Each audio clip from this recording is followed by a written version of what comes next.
Alright, I figured I'd do a short video here, just kind of overseeing. I wasn't able to hold the camera and do the install at the same time. These are the Rockkrawler upper control arms for the JT Gladiator. What you'll need is a 10mm socket. There's a bolt here, and I don't know if I can get to it. There's a bolt up here on top, and that's for both sides there. On this one, I was able to get the bolt loose enough that I was able to just kind of pull this back out of the way because it's harder to get to.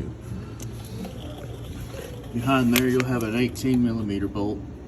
It's got a backup on it. These front two are 18mm, which you can get to with an impact.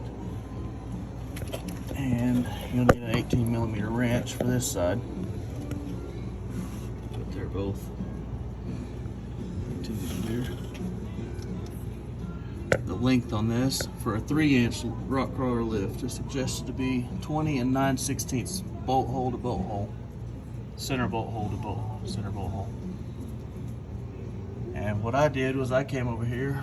This may not be exactly the right way to do it, but I put a jack here, jack this side up. I undone these. I just kind of stood out of the way, laid out of the way of this pumpkin and the drive shaft here, so when it kicked backwards, that I wasn't underneath it. So you'll have to be aware of that. And then I got another jack. I came in, stuck it right here at the back, and just slowly lifted up on it until these bolt holes lined up. Of course, you want to go ahead and put your bolts in back here first.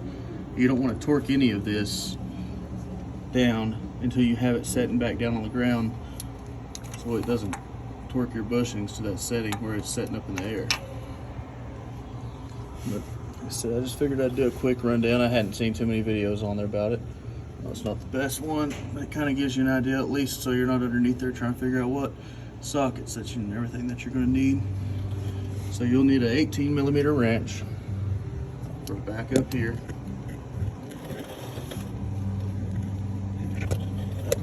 Get the camera set here. Back up there. You can get to this one with an impact.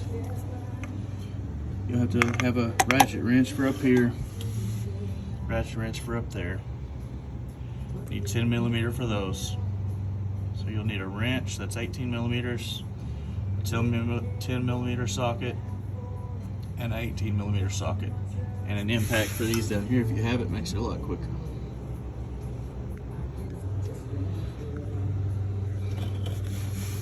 If this helps you out any, like it, let me know. Any comments that you have.